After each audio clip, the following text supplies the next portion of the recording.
Saludos a la gran audiencia de La Voz de Imbabura. El día de hoy nos acompaña Marcelo Espinel de la Fundación Ciudadanía y Desarrollo.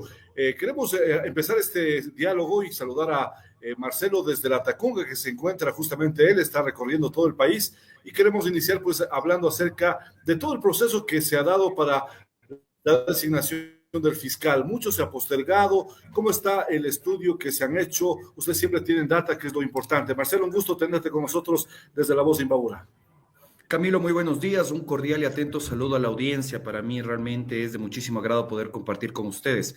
Bueno, de hecho, Fundación Ciudadanía y Desarrollo ha venido haciendo un proceso de seguimiento al proceso de designación de fiscal. Pero además de este proceso de seguimiento, decidimos conformar, junto con otras organizaciones de la sociedad civil, los gremios y la academia, una comisión cívica de seguimiento al concurso de fiscal. Esto quiere decir que esta comisión de varias organizaciones e instituciones lo que está haciendo es replicando cada una de las fases del concurso, de tal forma que podemos emitir alertas sobre cómo se está realizando el proceso. En ese sentido, el día de hoy, Camilo, hoy vengo como vocero de esta comisión cívica para poder contarte aspectos que nos preocupan. Por ejemplo, en abril de este año debíamos ya haber tenido un reemplazo de Diana Salazar como fiscal. Esto no ha sucedido. El concurso lleva varios meses de retraso. En un inicio nos había dicho Andrés Fantoni, presidente del Consejo de Participación Ciudadana, que íbamos a tener un reemplazo de la fiscal Salazar en diciembre de este año. Hace pocas semanas esto cambió y ha dicho que probablemente para julio del año 2026 tengamos un reemplazo de Diana Salazar. Esto pone en evidencia que lamentablemente el Consejo de Participación Ciudadana no le puso la atención debida al proceso de designación de fiscal cuando tenía que hacerlo.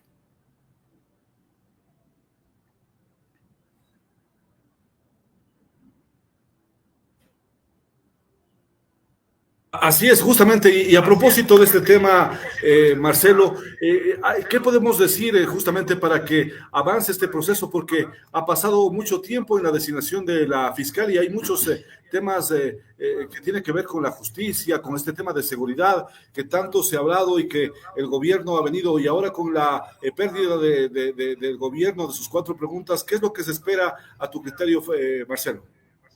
Bueno, es un proceso que tiene que seguir cada uno de los momentos que determina el reglamento. Un reglamento que se aprobó hace más de un año. Actualmente estamos en el proceso de conformación de la Comisión Ciudadana de Selección. El Consejo de Participación Ciudadana lo que tiene que hacer en este momento es designar a 10 personas, en este caso 5 representantes de distintas funciones del Estado y 5 representantes de la ciudadanía que estarán a cargo de, por ejemplo, empezar ya la elaboración, el proceso como tal de designación de fiscal. Esta Comisión Ciudadana de Selección tenía que haber sido conformada hasta el 31 de octubre. Va a cumplirse ya prácticamente un mes de retraso de la comisión, de la conformación de la Comisión Ciudadana de Selección, y esto pone en evidencia precisamente los problemas que tiene el Consejo de Participación Ciudadana para poder avanzar con el proceso. Entonces, creo que es importante que desde los medios de comunicación, la ciudadanía, la sociedad civil, pues evidenciemos cómo esto lamentablemente está poniendo en una situación complicada a la institución, a la Fiscalía General del Estado. Actualmente estamos con un fiscal subrogante, que es Wilson Toainga, pero el mantener un fiscal subrogante, pues también le quita legitimidad, credibilidad a una institución que ya debería tener una autoridad definitiva. Esperemos que el Consejo de Participación Ciudadana pues ya apruebe la conformación de la Comisión Ciudadana de Selección y a partir de ello este grupo de ciudadanos y de representantes de las funciones del Estado empiecen ya el concurso, es decir, que ya se pueda identificar los pasos a seguir para que los postulantes a fiscal puedan presentar sus carpetas, para que se haga el análisis de esas carpetas y también se pueda pasar a la fase de oposición, es decir, a las pruebas que tienen que tomar. Faltan una gran cantidad de meses, pero esto también implica que los ciudadanos pues sigamos presionando al Consejo de Participación Ciudadana para que cumpla con su trabajo.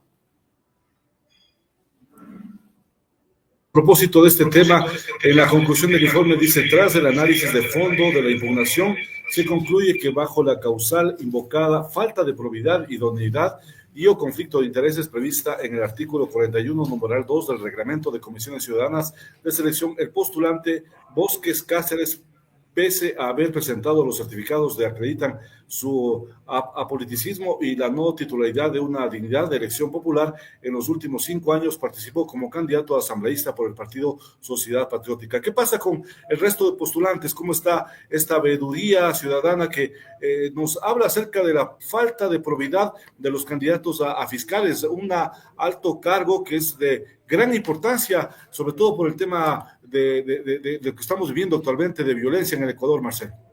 Sí, a ver, te cuento que sí nos llama mucho la atención cómo han existido evaluaciones distintas que ha hecho el Consejo de Participación Ciudadana y que nosotros también le hemos hecho como Comisión Cívica. Por ejemplo, te pongo un caso. Un total de 69 ciudadanos fueron los que postularon a ser parte de la Comisión Ciudadana de Selección, los que te digo los que conforman esta primera fase del proceso. Para el Consejo de Participación Ciudadana, un total de 32 fueron admitidos, debían ser admitidos. En nuestro caso, vimos que únicamente 24 debían ser admitidos, porque gran parte pues no cumplía con requisitos de probidad, de trayectoria, de formación académica, y eso empezó a llamar la atención. Incluso nos llamó mucho más la atención, Camilo, el hecho de que de los representantes de las funciones del Estado, cada función del Estado tenía que enviar 2 representantes para poder organizar este concurso de selección de fiscal. El Consejo de Participación Ciudadana admitió a los 10 delegados de las distintas funciones del Estado. De acuerdo a nuestro análisis, solo una cumplía con los requisitos: tener conocimiento sobre temas de transparencia, la labor de la Fiscalía. Los otros 9 no cumplían con los requisitos, pero a pesar de eso el Consejo de Participación Ciudadana los aceptó. Y finalmente, dentro de las impugnaciones que puede hacer la ciudadanía, quienes van a conformar esta comisión que elegirá al fiscal, para nosotros las 7 impugnaciones que presentó la ciudadanía tenían que haber sido aceptadas a trámite y a partir de eso pues tenían que ser analizadas por parte del Consejo. Sin embargo, el Consejo solo admitió 4 y estas 4 fueron aceptadas. Lo que más llama la atención son los vínculos con partidos políticos. Uno de los casos del que tú comentas, del señor Bosques. Hay otros casos en los cuales tuvimos asambleístas alternos, como el caso del señor Montes de Oca. Hubo otros casos como, por ejemplo, el señor Freire, que tenía en este caso, pues, ciertas sanciones de la Contraloría, lo que en este caso afectaba su probidad para poder ocupar estos cargos. Y finalmente, pues, Edgar Argüello, que también participó en procesos electorales previos. La norma es clara, la norma señala que no se puede ser afiliado de un partido político, no se puede ser militante de un partido político, pero también existe un aspecto que habla sobre posibles conflictos de intereses y el haber sido candidato por un partido político, más allá de la no existencia de una afiliación, puede entrever un potencial conflicto de interés. Entonces, veamos cómo estos filtros son necesarios para que las personas que van a elegir fiscal pues mantengan toda la probidad posible. Ahora hablemos acerca de los resultados de la consulta popular, Marcelo. ¿Cuál es tu criterio de lo ocurrido el día domingo? Y en Tungurahua es la única provincia que gana el sí. ¿Qué podemos decir respecto a la campaña de comunicación, a los estudios que ustedes manejan de cada una de las preguntas y de lo que fue el referéndum de la consulta popular? Bueno, yo creo que hay varias aristas, hay varios vértices para tener en cuenta. En primer lugar, yo creo que es algo que se ha dicho en varios espacios, es que la campaña comunicacional del gobierno no fue la adecuada. Hubo información a cuentagotas sobre la consulta popular y me refiero a cuáles eran las intenciones del gobierno, así como también información que era bastante contradictoria. Recordemos al presidente de la República mencionando en un primer momento que sí era una base militar, ¿no? Que no era una base militar, que era una base extranjera, que no iba en Baltra, que iba en Manta o potencialmente en Salinas. Entonces, este tipo de aspectos lo que hace es que el presidente de la República pues confunda al electorado. Recordemos también la frase del presidente de la República cuando mencionaba, por ejemplo, que no iba a referirse a qué es lo que se buscaba con la constituyente, porque primero hay que ponerse las medias antes de los zapatos. Entonces los ciudadanos no tenían claridad al respecto de qué es lo que se buscaba o qué es lo que se pretendía con las reformas integrales a la Constitución. De la misma forma, pues, los voceros que estaban alrededor del presidente de la República también creo yo que influyeron en el electorado. Escuchar, por ejemplo, a ministros, a personas cercanas del presidente mencionar que se va a trasladar los servicios del IES a la salud pública, que potencialmente el 13º sueldo tiene que ser eliminado de nuestra legislación, así como también que la educación universitaria pública no debería ser gratuita, termina afectando al electorado. Yo creo que este tipo de aspectos también influyeron en los resultados de la consulta popular. Por otro lado, yo creo que también hubo un voto castigo de la ciudadanía a la mala gestión que ha tenido el gobierno en los ámbitos de la salud, la seguridad, el empleo y la educación. Veamos cómo en aquellas provincias que han sido las más afectadas por las distintas crisis que tiene el Estado ecuatoriano es en donde más se ha rechazado la propuesta presidencial. Y finalmente, yo sí creo que hay un voto vergonzante. ¿Y a qué me refiero con voto vergonzante? Ha existido demasiada estigmatización a la oposición. Se piensa que aquel que está en contra del gobierno es correísta, aquel que está en contra de la consulta es narcotraficante. Entonces, esta estigmatización ha producido dos cosas. La una es que se evidencie que las encuestas probablemente que recibía el presidente o que recibíamos muchos de nosotros, pues no reflejaban el resultado real de la consulta, pero también un hartazgo de la gente de nuevamente volver a esta polarización que el presidente en campaña dijo que no la iba a tener. Es decir, que se hable de correístas y anticorreístas, de este cisma, este clivaje que ya debería aparecer, lamentablemente sigue presente y eso está afectando los resultados del presidente.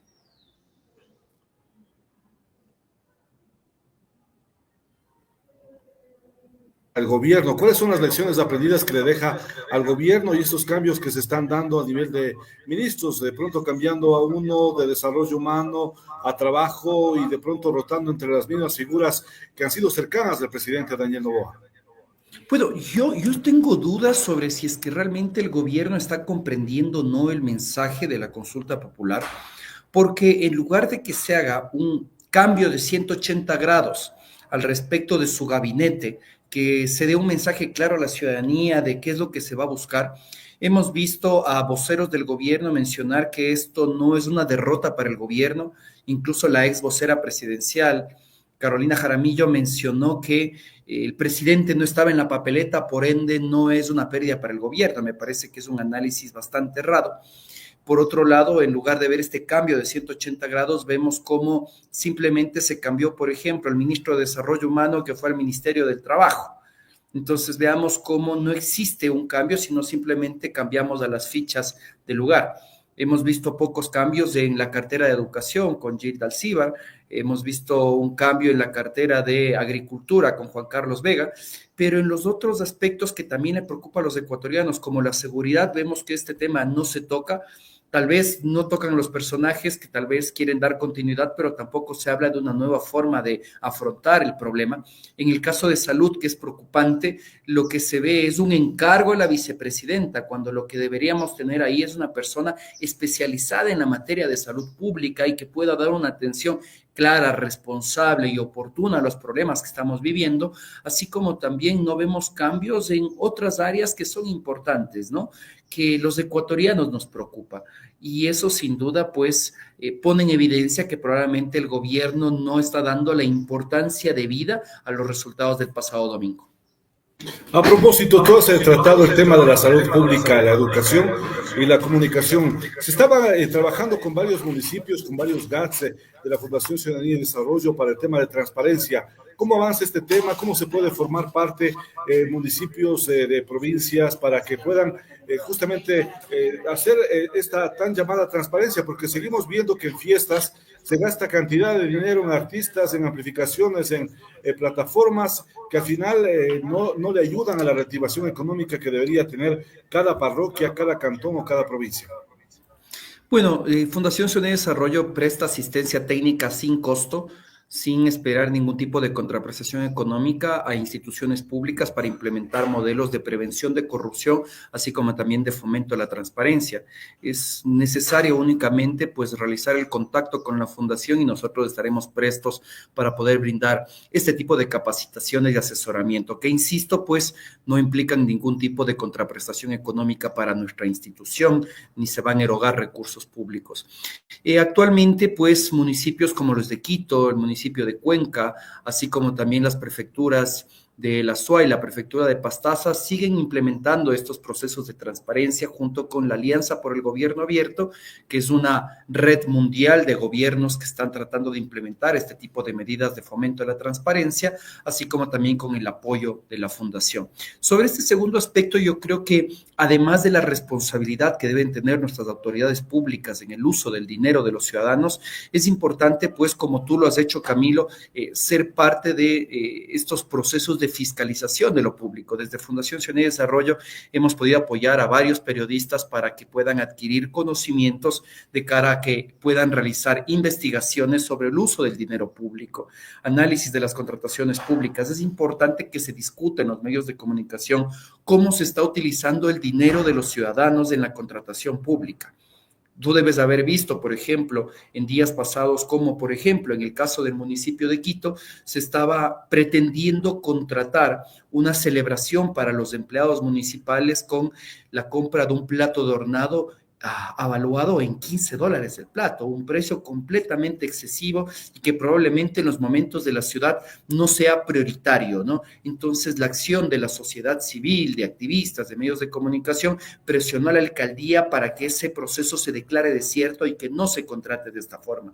Entonces, veamos cómo es importante que exista un accionar ciudadano y de medios de comunicación controlando a las autoridades públicas del uso de nuestro dinero.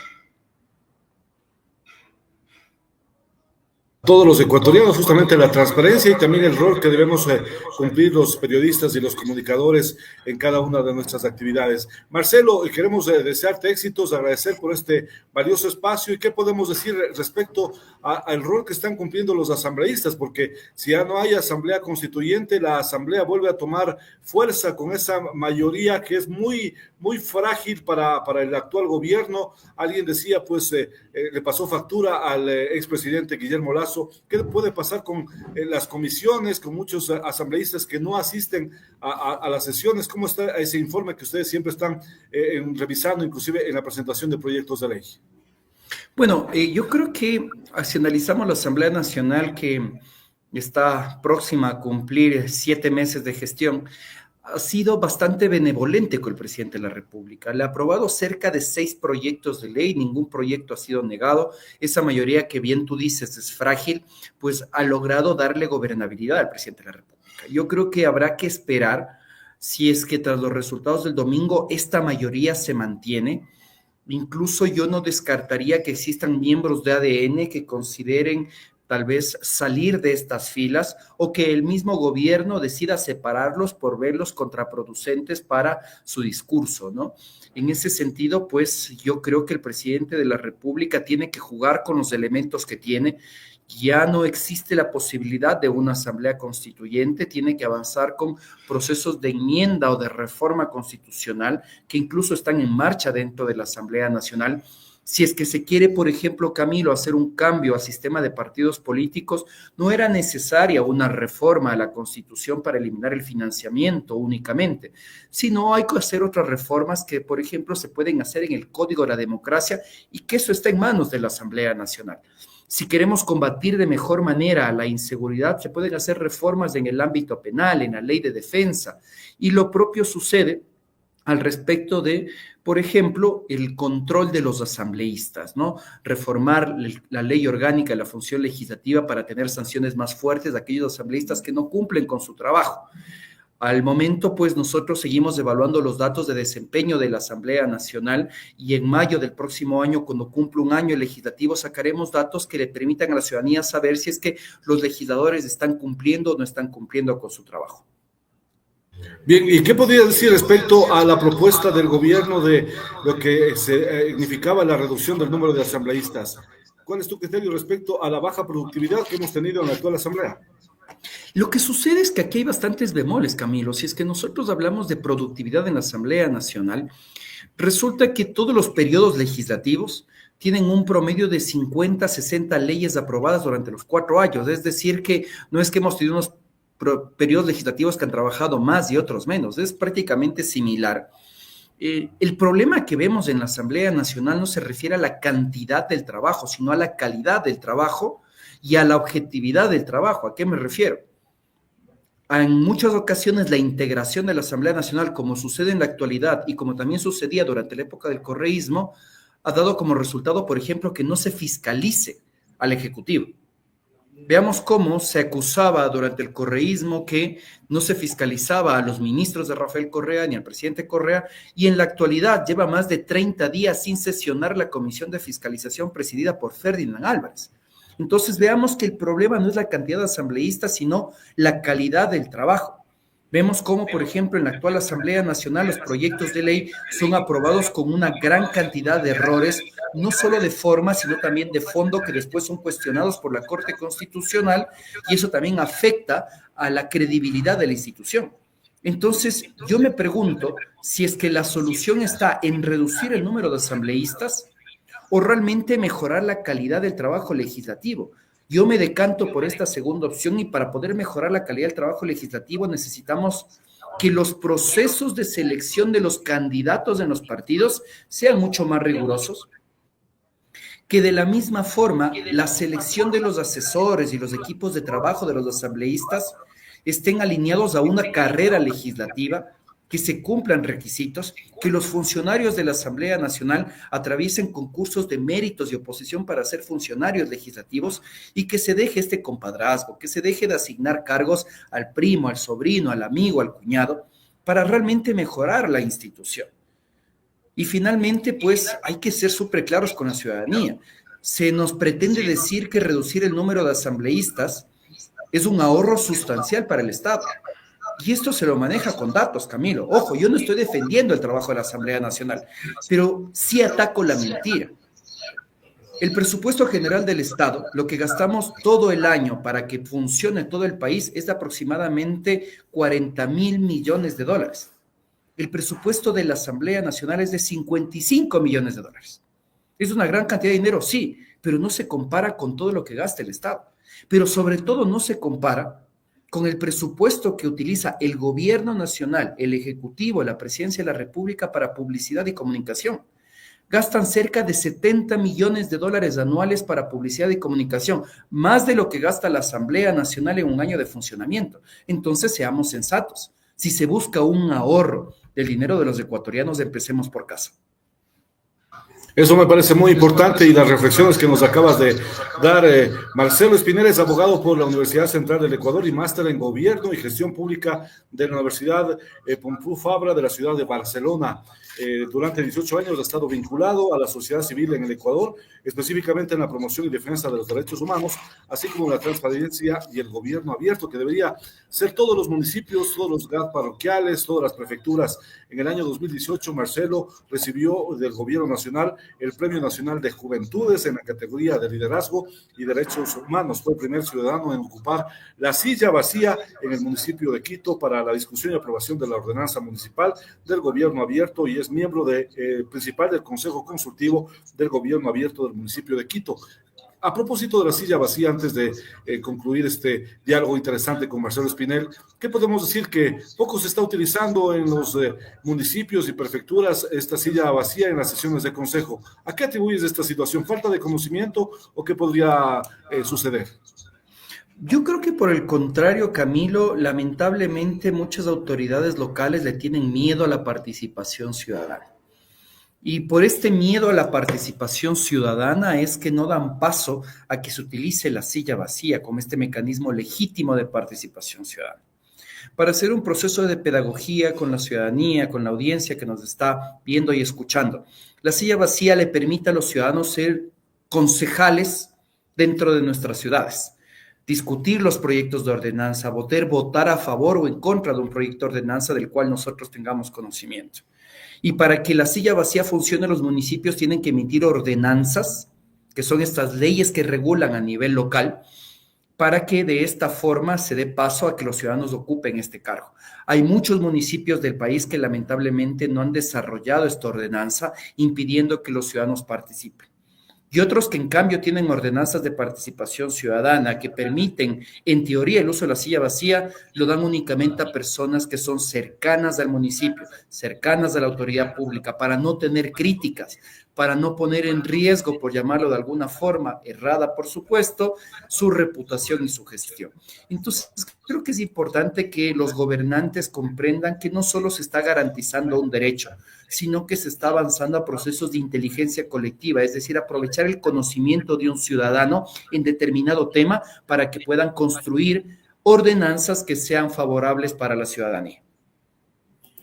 Bien, Marcelo, queremos agradecerte por este importante diálogo. Ojalá pronto podamos conversar personalmente con la gente de Ibarra, de la provincia de Imbabura. Marcelo Espinel, hablamos de estos temas tan importantes acá en La Voz de Imbabura. Vamos a una pausa y volvemos. Ha sido un gusto, Camilo. Un buen día.